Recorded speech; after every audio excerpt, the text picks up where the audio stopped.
Sihir saat ini ditampilkan sebagai bentuk yang keren, asik, dan ya tampak menarik. Seperti yang di film-film contohnya Harry Potter, Twilight, atau games di gadget-gadget kita.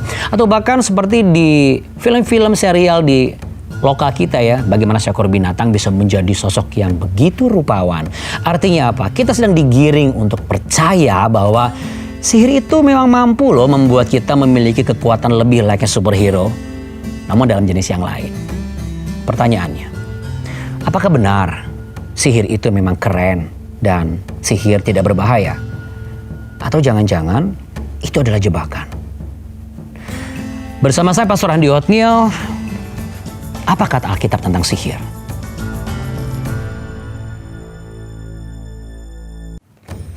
Nah, Jesiers, sejak awal jelas Tuhan tidak menyukai segala bentuk praktek sihir. Tuhan melihat sihir adalah sebagai bentuk kekejian manusia.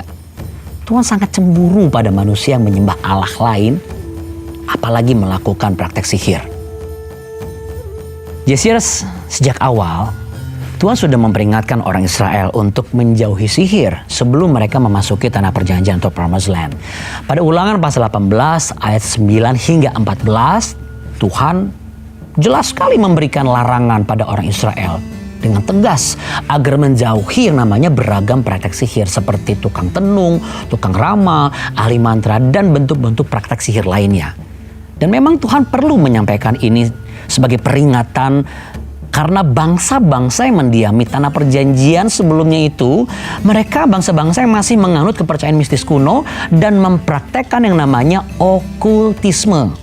Beberapa ayat dalam Alkitab yang menunjukkan bahwa Tuhan membenci perbuatan sihir adalah suatu bukti bahwa seiring berjalannya waktu, sebagian bangsa Israel juga melakukan yang namanya praktek sihir. Firman Tuhan cukup keras ditujukan pada para pelaku praktek sihir ini.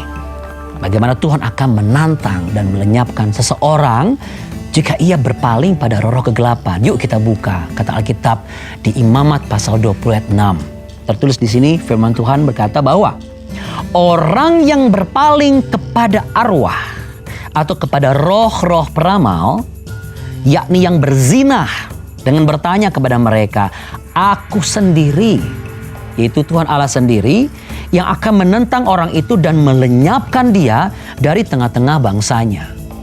Tegas. Pernyataan Tuhan ini terbukti sangat jelas saat peristiwa turun tahtanya Raja Ahab sebagai raja ketujuh Israel yang memperistri Isabel, putri dari kerajaan Tirus, di mana kehidupan spiritualnya sangat mempengaruhi cara hidup spiritual Ahab. Sehingga mengakibatkan bangsa Israel juga banyak melakukan yang namanya praktek sihir.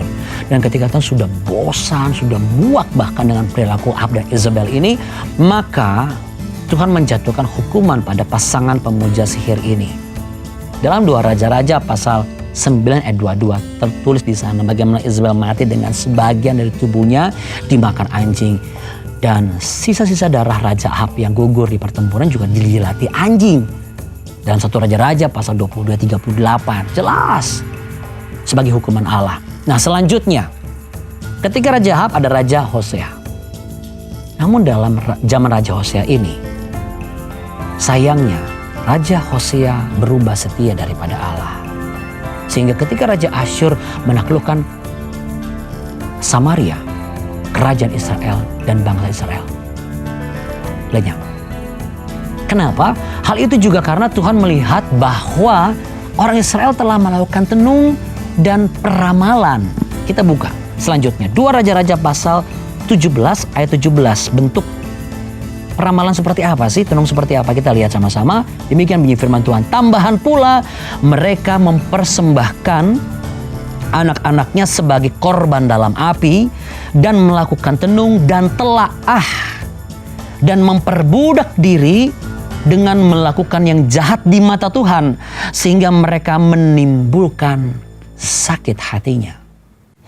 Tuhan tidak pernah berkompromi dengan praktek sihir. Keputusan Tuhan itu tetap hingga zaman perjanjian baru. Rasul Paulus adalah salah satu tokoh dalam perjanjian baru yang sering menghadapi para pelaku sihir dalam pelayanannya. Tertulis dalam Alkitab bagaimana diceritakan dalam sebuah perjalanan penginjilan Rasul Paulus di Pulau Siprus. Paulus bertemu dengan tukang sihir yang bernama Elimas. Dan saat itu Paulus sedang melakukan perbincangan dengan Sergius Paulus yang adalah gubernur Siprus. Penguasa Siprus itu ingin mendengar tentang Injil dari Paulus. Luar biasa ya. Nah, yang menarik dalam perbincangan tersebut turut hadir juga nih Elimas si tukang sihir. Rupanya Elimas berupaya membelokkan iman sang gubernur selama perbincangan itu. Dan Paulus pun membungkam Elimas dengan cara mengusir segala kuasa gelap dari Elimas. Sehingga tukang sihir itu pun mengalami semacam kebutaan. Nanti Yesus bisa baca dalam 2 Kisah Para Rasul 13 ayat 9 sampai 12. Nah, selanjutnya kejadian serupa juga terjadi di Filipi. Saat itu Rasul Paulus menghardik seorang tukang tenung perempuan. Paulus yang merasa risih ya dengan gangguan perempuan itu, lalu mengusir kuasa setan dari si tukang tenung yang tertulis dalam Kisah Para Rasul 16 ayat 16 sampai 18. Namun rupanya aksi Paulus melawan tukang sihir yang paling dramatis justru terjadi di Efesus. Khotbah Paulus, Jesse harus bayangkan, itu mampu membuat banyak orang yang pernah melakukan sihir bertobat. Praise God. Jadi mereka mengumpulkan kitab-kitabnya yang bagi bagian dari kitab sihir itu, lalu mereka membakarnya di depan mata semua orang. Dan nilai kitab-kitab itu ditaksir kira-kira 50.000 uang perak. Mungkin Yesus bertanya ya, kenapa sih Tuhan itu kok gak kompromi dengan sihir? Sedikit aja gitu loh, kenapa? Bahkan juga semakin tegas ya firman Tuhan di kitab Wahyu. Nah, kita baca dulu di kitab Wahyu. Tetapi orang-orang penakut, orang-orang yang tidak percaya, orang-orang keji, orang-orang pembunuh, orang-orang sundal, tukang-tukang sihir, penyembah-penyembah berhala, dan semua pendusta, mereka akan mendapat bagian mereka di dalam lautan yang menyala-nyala oleh api dan belerang. Inilah kematian yang kedua. Ketika kita melakukan sihir, tahu gak sih Jezir, kita juga sedang meragukan yang namanya kekuasaan Tuhan. Perlu Jezir ingat, bahkan harus ingat, bahwa Tuhan Yesus adalah the one and only, satu-satunya pribadi yang berkuasa.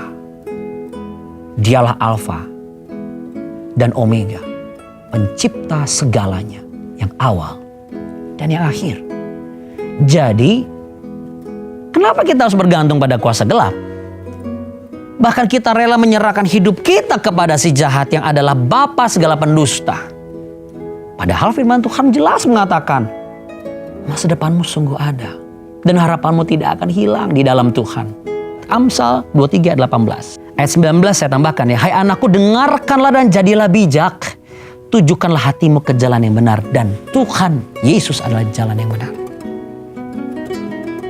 Last but not least, yang terakhir namun yang paling penting, bahwa ketika kita nekat nih, katakanlah saya masih mau melakukan sihir, itu artinya kita juga melanggar perintah Tuhan yang pertama. Ia mengatakan bahwa apa? Jangan ada padamu Allah lain. Allahnya tidak Allah besar loh, Allah kecil. Jadi perlu kita ketahui, perlu kita mengerti, perlu kita pahami bahwa sihir, ilmu tenung, dan ilmu gelap lainnya, apapun jenisnya, prakteknya, melakukan atau menyimpan datang dari iblis, berasal dari si jahat. Dengan mempraktekkan itu adalah sama dengan kita beriman, kita percaya terhadap iblis. Dan tahukah, Jesiers, ini sangat menyakiti hati Tuhan loh. Kalau kita saja bisa sakit hati dikhianati oleh orang yang kita kasihi. Tahukah Jesiers, He loves you so much. Dia tuh sayang banget sama Anda. Kalau Anda merasa lemah, Anda merasa saya tidak punya kekuatan untuk menghadapi tekanan-tekanan ini, ada kok rahasianya. Gampang, apa kata Alkitab mengenai kekuatan? Mudah sekali. Prakteknya cuma tinggal buka, Jesiers, dalam kitab Roma di pasal yang ke-1 ayat ke-16 dan 17 tertulis di sana, Injil itu kekuatan Allah. The power of God is the Bible. Nah, Jesiers, itulah tadi apa kata Alkitab mengenai sihir. Semoga Anda bisa semakin mengerti dan pastinya mempraktekkan firman Tuhan dalam kehidupan sehari-hari. Amin.